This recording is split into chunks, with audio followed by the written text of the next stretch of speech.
अर्जुन एक मोठा वकील होता। अर्जुन आणि त्याची पत्नी सायली एका लग्नासाठी चालले होते। तिथे त्याची ओळख त्याच्या गावातल्या एका काकूसोबत झाली। अर्जुन जेव्हा 9-10 वर्षाचा होता तेव्हाच त्याच्या आईचा मृत्यू झाला होता। नंतर 2 वर्षांनी त्याचे वडील पण देवाघरी गेले। अर्जुन त्याच्या चुलत्यापाशी राहत होता। गावाकडे 10वी झाल्यानंतर तो नंतर पुढे शिकण्यासाठी शहरात गेला। तिथे गेल्यावर त्याने मन लावून अभ्यास केला। त्याला त्याच्या आईवडिलांबद्दल जास्त काही माहीत नव्हतं, पण अर्जुनला त्याच्या आईवडिलांबद्दल माहिती करून घ्यायचं होतं। अर्जुनला थोडं आठवत होतं की त्याची आई नेहमी आजारी असायची। जेव्हा लग्नामध्ये अर्जुन कामिनी काकूला भेटला, त्यांनी त्याला त्याच्या आईबद्दल सगळं काही सांगितलं। हे ऐकून अर्जुनला खूप दुःख झालं। अर्जुन, मी रेडी झाली आहे, तुम्ही पण रेडी झाला आहात ना? तर मग चला, लवकर उशीर झाला आहे। अर्जुन काहीतरी काम करत होता। त्याने ते काम बाजूला ठेवलं आणि आपल्या बायकोकडे सायलीकडे गेला आणि म्हणाला की चल, माझं पण झालं आहे। दोघे पण बाहेर गाडीपाशी आले। गाडीमध्ये बसून दोघे पण विवाह स्थळाच्या जागी पोहोचले। आज अर्जुनच्या मित्राच्या बहिणीचं लग्न होतं। वेळेवर दोघे पण तिथं हजर झाले। अर्जुनला पाहून त्याचा मित्र पण खूप खुश झाला। आपल्या मित्राचं स्वागत करण्यासाठी तो गेटवरच पोहोचला होता। आतमध्ये आल्यावर अर्जुनचा खूप पाहुणचार करण्यात आला, पण अर्जुनला एकांत पाहिजे होता। तो पटकन त्या गर्दीतून बाहेर आला आणि एका शांत जागी जाऊन बसला। आज अर्जुन खूप उदास होता। त्याला त्याच्या आईची आठवण येत होती। तेव्हा तिथं थोडं वय झालेली कामिनी काकू येऊन बसली। अर्जुनला एकट्याला पाहून ती काकू म्हणाली की अरे बाळा, तू इथे एकटाच का बसला आहे? सगळ्यांमध्ये जाऊन बस, तुला छान वाटेल। अर्जुनला त्या काकूच्या बोलण्यामध्ये खूप आपलेपणा वाटू लागला। अर्जुनने विनम्रपणाने उत्तर दिले की काकू, मी इथेच ठीक आहे। आज माझं जरा डोकं दुखत आहे। आपल्या सुसंस्कृतीमध्ये म्हाताऱ्या माणसाला सवय असते की एखाद्या अनोळखी माणूस भेटला तर त्याचं नाव, गाव, आई, वडील या सगळ्या विषयी आपण विचारतो आणि तशाच प्रमाणे कामिनी काकू पण अर्जुनला सगळं काही विचारू लागल्या। बाळा, तुझं नाव काय आहे? काकू, माझं नाव अर्जुन आहे। मग तुझं गाव कोणतं आहे? अर्जुन म्हणाला, मी साताऱ्यामधील बावधन या गावाचा आहे। मी साताऱ्यामधील बावधन या गावाचा आहे। मी नोकरीसाठी या शहरात राहतो। अरे बाळा, मी पण त्याच गावामध्ये राहत होते। तुझ्या आईवडिलांचे नाव काय आहे? माझ्या आईचं नाव ज्योती आणि माझ्या वडिलांचे नाव राजेंद्र होतं। माझे आई वडील दोन्ही पण या जगात नाहीत। ज्योती नाव ऐकल्यावर ती काकू इमोशनल झाली। त्यांच्या डोळ्यातून अश्रू येऊ लागले। तू ज्योतीचा मुलगा आहेस, तुला उदंड आयुष्य लाभो असं म्हणून त्या काकू अर्जुनच्या डोक्यावरून प्रेमाने हात फिरवू लागल्या। काकूच्या तोंडून आपल्या आईचं नाव ऐकल्यानंतर अर्जुन आश्चर्यचकित झाला। तुम्ही माझ्या आईला ओळखत होता का? हा बाळा, मी तुझ्या आईची बालमैत्रीण आहे आणि आमच्या दोघींचं लग्न पण एकाच गावात झालं होतं। तुझी आई खूप चांगली होती। लग्न झाल्यावर 10-12 वर्षातच तुझी आई हे जग सोडून गेली। तुझ्या आईचं निधन झाल्यावर मला खूप धक्का बसला। तुझ्या आईचं निधन झाल्यावर 1 वर्षानंतर माझ्या पतीची बदली शहरात झाली, त्यामुळे मी त्यांच्यासोबत गेली। कधी कधी मी गावाकडे येत होते, पण तू मला कुठेच दिसत नव्हता। नंतर तू तुझ्या शिक्षणासाठी शहरात गेला। मी विचार करत होते की मरणाच्या आधी ज्योतीच्या मुलाची भेट होती का नाही, पण आज तुला पाहून माझा आत्मा तृप्त झाला। ती काकू अर्जुनला पाहून आनंदात सांगत होती आणि त्या काकूला अर्जुनला पाहून खूप आनंद झाला आणि अर्जुनला सुद्धा त्या काकूला भेटून फार आनंद झाला होता। अर्जुन त्या काकूला म्हणाला की तुम्ही कोणासोबत इथे आला आहात? त्या कामिनी काकू म्हणाल्या की मी या नवरदेवाची मोठी आत्या लागत आहे। ज्योतीप्रमाणे माझं सुद्धा आयुष्य फुटकं निघालं। मला मूल बाळ नाही। गेल्या 5 वर्षापूर्वीच माझ्या पतीचं निधन झालं। यांच्या मृत्यूनंतर मला कोणाचाच आसरा राहिला नाही, त्यामुळे मी वृद्धाश्रममध्ये राहते। भाच्याच्या लग्नासाठी मी आली आहे। लग्न झाल्यावर मी नंतर वृद्धाश्रममध्ये जाणार आहे। काकू, माझ्यासोबत माझ्या घरी चला, मला आईबद्दल सर्व काही माहिती करून घ्यायचं आहे। ठीक आहे बाळा, मी तुझ्यासोबत येते आणि तुझ्या आईबद्दल तुला सगळं सांगते। अर्जुन सायलीला आवाज देतो आणि त्या काकूबद्दल सांगतो की यांना आईबद्दल सगळं काही माहीत आहे आणि आपण यांना आपल्या घरी घेऊन जाऊ असं पण तो तिला म्हणतो.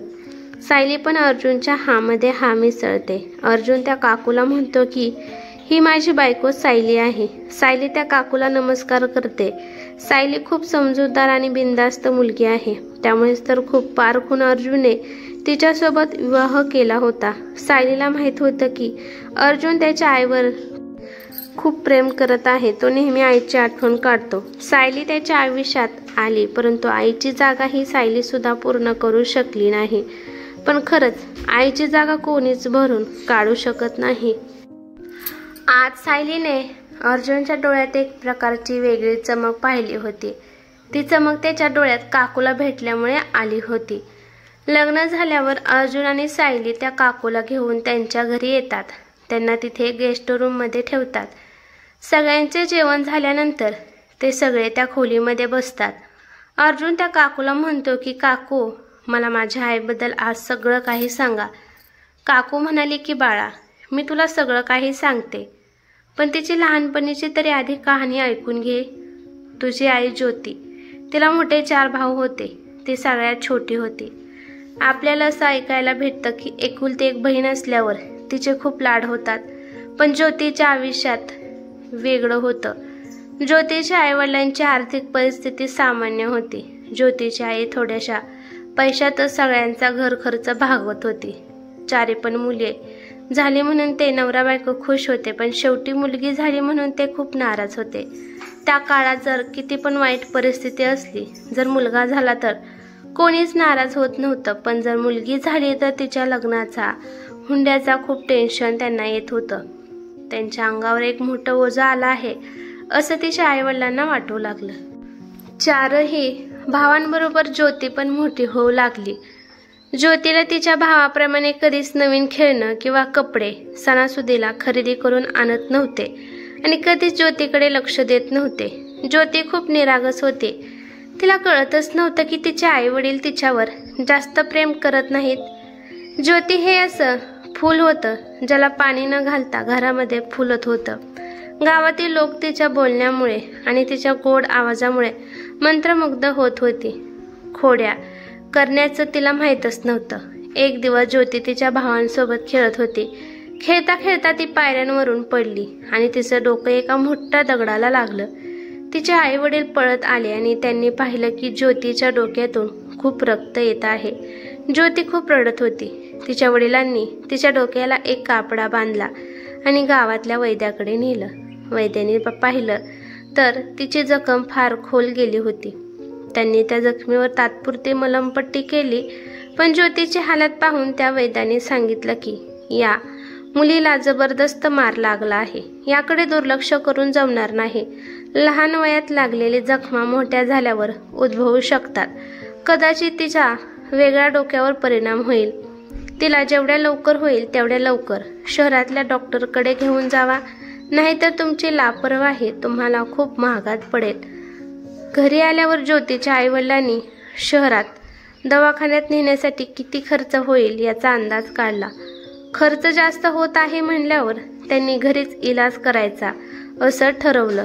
जर ज्योतीऐवजी कोणत्या तरी एका मुलाला जरी लागलं असतं तर लगेच शहरातील दवाखान्यात नेलं असतं, पण त्यांनी हा खर्च याच्यासाठी वाचवला की हे पैसे ज्योतीच्या लग्नात कामी येतील.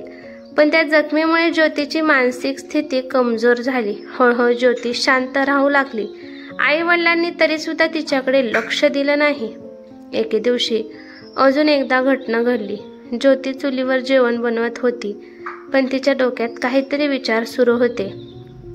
त्यामुळे एक ठिणगी तिच्या कपड्यावर येऊन पडली आणि कपडे जळू लागले. तरी पण ज्योतीचं त्याकडे लक्ष नव्हतं. तिची आई पळत आली आणि तिने कपडे विझवली. त्यामध्ये ज्योतीचा हात जळला. तेव्हा ज्योती 15 वर्षाची होती. आता तिचे दोन्ही भाऊ पण मोठे झाले होते आणि कामाला सुद्धा जात होते. आर्थिक स्थितीमध्ये कोणताच बदल झाला नाही. आधी जेवण मुलांना दिले जात होते आणि नंतरच ज्योतीला दिले जात होते. तिचं मानसिक संतुलन कमी आहे, त्यामुळे तिला शाळेत सुद्धा पाठवले नाही. ते घटना घडल्यापासून आई तिला स्वयंपाक सुद्धा बनवून देत नव्हती. ती फक्त वरची कामे करत होती. ती स्वतःचीच बडबड करत असायची.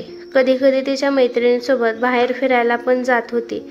तिला नंतर कळायला लागले की आई वडील आपल्याला जास्त प्रेम करत नाहीत, पण ज्योती खूप साधी आणि सरळ होती. ती कोणालाच काही म्हणली नाही. त्यानंतर ज्योतीच्या 4 पण भावाचे लग्न झाले. लग्न झाल्यावर पण तिच्यामध्ये कोणताच बदल झाला नाही. तिच्या 4 पण वहिनी तिची घृणा करत होत्या. त्या वहिनीने तिचे लवकरच लग्न लावून इथून घालवावं असा प्लॅन केला. ज्योती तिच्यातच मग्न राहत होती. तिला जेवढं काम सांगितलं जातं तेवढं सगळं काम ती करत होती. तिला जे खायला देत होती तेवढंच आणि तेच ती खात होती. तिला कोणी खवळलं ओरडलं तरी तिच्यावर कोणताच परिणाम होत नव्हता. जबरदस्तीने ज्योतीचं लग्न 1 महिन्याच्या आतमध्येच लावून दिलं, कारण तिच्या बहिणींना त्यांची नणंद खूपच होती. ज्योतीसाठी सासर चांगलं होतं, परंतु नवरा तिचा चांगला नव्हता. शरीराने व्यवस्थित असून सुद्धा तो काहीच काम करत नव्हता. ज्योतीच्या या साध्या स्वभावामुळे त्याला खूप राग येत होता. तो कधीच ज्योतीला सरळ बोलत नव्हता, परंतु ज्योती त्याला तन मन धन या परीने त्याला आपला नवरा मानत होती. तिच्या आईवडिलांची आणि भावाची चूक होती. ती साधी आहे म्हणल्यावर एक चांगला नोकरी करणारा मुलगा शोधून तिचं लग्न लावून द्यायचं असतं, परंतु हा नवरा तर दिवसभर हिंडत असतो. पण एक गोष्ट चांगली होती, तिचे सासू सासरे खूप चांगले होते. घर सासरे आणि दिराच्या जीवावर चालू होतं. ज्योतीचा नवरा काम करत नाही म्हणून कोणीच तिला कठोरपणाने बोलत नव्हतं. हळूहळू ज्योती शहाणी झाली आणि सासूबरोबर घरातलं काम करत होती. नंतर तिने पूर्ण किचन सांभाळलं. 2 वर्षांनी ज्योतीने एका मुलाला जन्म दिला. तिचे सासू सासरे पण खूप खुश होते आणि ज्योती सुद्धा खूप आनंदी झाली. तिला तिच्या माहेरची अजिबात आठवण येत नव्हती. पण वर्षातून 1-2 वेळा तिच्या माहेरहून कोणी ना कोणी तिला भेटायला येत होतं. काही महिन्यानंतर तिच्या लहान दिराचं पण लग्न झालं आणि त्याची बायको खूप हुशार आणि तेज होती. पण घरातील मुख्य तिचे सासरे होते म्हणून ती ज्योतीला काही सुद्धा बोलू शकत नव्हती. आता ज्योतीच्या आयुष्यात आनंदच आनंद होता. पण 4 वर्षानंतर तिचे सासू सासरे एका गावाला चालले होते, पण रस्त्यातच पूल कोसळला आणि त्यामध्ये त्यांची बस वाहून गेली आणि त्यातच तिचे सासू सासरे पण होते आणि त्यांचा सुद्धा मृत्यू झाला होता. आता त्यामुळे घरात दीर आणि जावेची हुकूमत चालू लागली. त्यांना ज्योतीच्या नवऱ्याने काम नाही करणार हे बघवलं नाही. आता ज्योतीला खूप त्रास होऊ लागला, परंतु तिच्या नवऱ्याला काहीच घेणं देणं नव्हतं. आधी बापाची भीती होती त्यामुळे तो घरी असायचा, पण वडील गेल्यापासून तो त्याच्या मित्रासोबत जुगार खेळत बसत होता. जर ज्योतीचा नवरा कमावा असता तर तिला एवढा त्रास झाला नसता. जरी सख्खा भाव असला तरी तो किती दिवस आपल्या भावाला आयता खायला देत असतो. एके दिवशी छोट्या दिराने गावातल्या पंचायतमधल्या माणसांना बोलवून सगळ्या सामानांची वाटणी केली. सगळ्यांनी समान वाटणी करून दिली आणि वेगवेगळे चूल पेटू लागली. आधी तिचे सासरे तिची मदत करत होते, परंतु आता ज्योती एकटीच होती. काही दिवस वाटणीचे जे पैसे आले होते त्यात घर चालत होते, परंतु त्यानंतर उपासमारीचे दिवस येऊ लागले. आता ज्योतीचा मुलगा म्हणजेच अर्जुन शाळेत जाऊ लागला आणि त्यानंतर तिच्या दिराला सुद्धा बाळ झालं आणि शाळेतून आल्यावर अर्जुन त्याच मुलासोबत खेळत होता. वयोमानानुसार ज्योतीच्या आईवडिलांचा सुद्धा मृत्यू झाला होता आणि तिच्या भावांना तिची काडीची सुद्धा काळजी नव्हती. आता तिचे भाऊ श्रीमंत झाले होते. कधी कधी ज्योतीकडे तिचे भाव येत होते आणि येताना सोबत जुने कपडे वस्तू घेऊन येत होते आणि त्यातच त्यांना मोठेपणा वाटत होता. ज्योती जरी भोळी असली तरी खूपच स्वाभिमानी होती. ती तिच्या भावाकडून 1 सुद्धा रुपयाची अपेक्षा करत नव्हती. ती तिच्या भावांसमोर तिच्या गरिबीमुळे दुःखामुळे कधीच एक थेंब अश्रू गाळत नव्हती. जसजसं दिवस चालू होतं तसतसं ज्योतीची तब्येत खराब होऊ लागली. तिच्या नवऱ्यामध्ये कोणतंच परिवर्तन झालं नाही. कधी कधी तो कामाला जात होता आणि त्यातूनच थोडाफार घरातील खर्च भागत होता. दुकानदार खूप चांगला होता. तो ज्योतीला उधार देत होता, परंतु तिच्या नवऱ्याला 1 रुपयाचं काही सुद्धा उधार देत नव्हता. ती कधीच नवऱ्यासोबत घरात पैसे आणत नाही, वस्तू आणत नाही म्हणून भांडत नव्हती.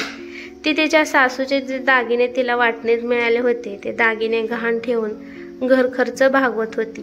ज्योतीने बाहेर कुठेतरी काम करण्याबद्दल नवऱ्याला सांगितलं की मी काम करते, परंतु तिच्या नवऱ्याने तिला कामाला जाऊन दिलं नाही. कधी कधी ज्योती 2-3 दिवस उपाशी राहत होती, परंतु तिने कधीच आपल्या मुलाला उपाशी ठेवलं नाही.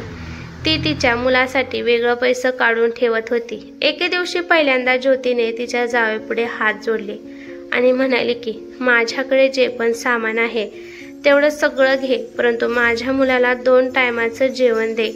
तिच्या जावेला सुद्धा हे मान्य झाले, कारण का अर्जुन तिच्या मुलांना चांगला खेळवत होता, त्यामुळे तिला आराम भेटत होता. ती अर्जुनवर फार खुश होती. तिचा नवरा जो कमवत होता त्यातील पैसे घेऊन तो जुगार खेळायचा किंवा बाहेर खाऊन यायचा. बिचारी ज्योती तशीच उपाशी राहत होती आणि हळूहळू तिचं शरीर तिला जेवण न भेटल्यामुळे सुखू लागलं. तिच्या अंगात तिला उठण्याची सुद्धा ताकद नव्हती. तिची जाव पण जर जेवण शिल्लक राहिलं तर त्यातील थोडं ज्योतीला देत होती, नाहीतर ती तशीच खाटवर झोपून असायची. ज्योतीच्या घरात आता एकच बल्ब आणि एकच फॅन होता आणि दुसऱ्या दोन्ही घरातील बल्ब आणि फॅन दोन्ही पण बिघडले होते. ज्योतीला गरमी लागत आहे हे सुद्धा कळत नव्हतं.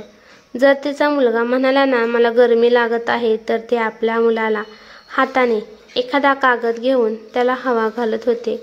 आपल्या बहिणीची हालत खूपच वाईट चालली आहे हे ऐकून त्यातील 2 भाव तिच्याकडे आले.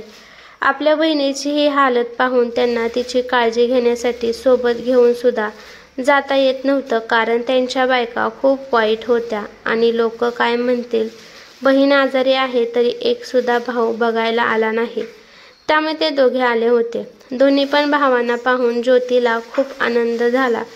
तिला उठता येत नव्हतं, पण एका जागी बसून ती तिच्या भावांना बोलत होती. ज्योती व्यवस्थित होऊ शकली असती जर तिला वेळेवर उपचार किंवा तिला जेवण दिलं असतं तर. ह्या वेळेस तिच्या भावाने जाताना तिच्या हातात पैसे जरूर दिले होते. ज्योतीने पैसे घेण्यासाठी नकार दिला होता, पण तिच्या भावाने तिला जबरदस्तीने दिले आणि ते निघून गेले. ज्योतीने तिच्या जावेला बोलावले. तिने तिच्या पुढे हात जोडले आणि म्हणाली की मला काही झाल्यानंतर तू माझ्या मुलाला तुझ्या मुलासारखं सांभाळ. आजपासून हे घर आणि ह्या हिस्स्यामधलं जे पण आहे ते तुझं झालं. यानंतर तू माझ्या मुलाला चांगलं शिकवून मोठं कर. त्यानंतर त्याचं आयुष्य तो मोठा झाला की तो मग त्याची जिम्मेदारी घेण्यासाठी तयार होईल. तिच्या जावेने हा म्हणून डोकं हलवलं, त्यामुळे ज्योतीला आनंद मिळाला.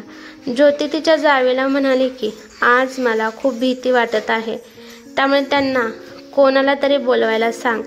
तिच्या जावेने कोणाला तरी पाठवून तिच्या नवऱ्याला बोलवून आणले. थोड्या वेळानंतर तिचा नवरा आला आणि तिला म्हणाला की काय झालं आहे, तू कशामुळे मला बोलावलं आहे. ज्योती म्हणाली की आज माझी तब्येत खूपच खराब आहे, तुमच्यासोबत काहीतरी बोलायचं होतं, त्यामुळे तुम्हाला बोलवलं आहे. तुम्ही माझ्या बाळाचं चांगलं लक्ष द्या.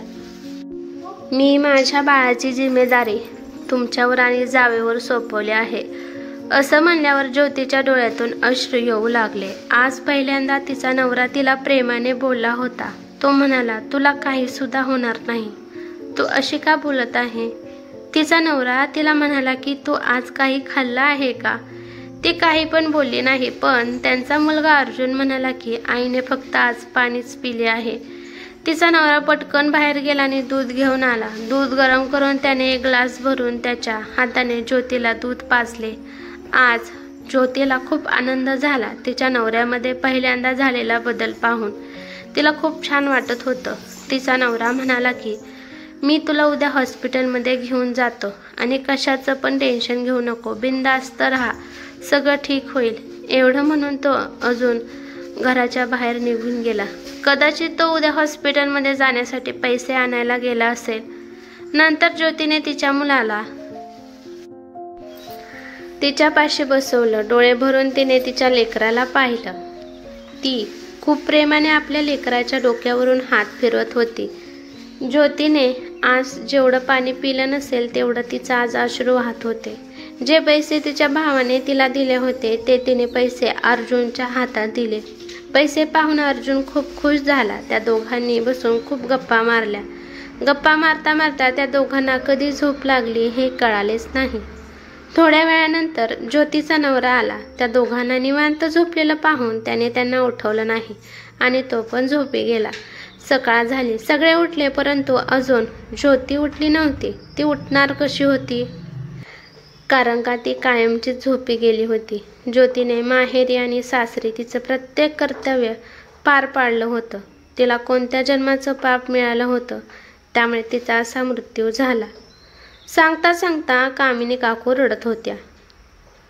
त्या अर्जुनला म्हणाल्या की अर्जुन, त्यावेळेस माझ्यापाशी सुद्धा काही सुद्धा नव्हतं. माझ्याच घरातील मला वांझोटी म्हणून त्रास देत होती. तुझ्या आईला पाहण्यासाठी सुद्धा मला जाऊन देत नव्हते. एकदा गपचूप तुझ्या आईला बघण्यासाठी गेलते. मला पाहून ती खूप रडत होती.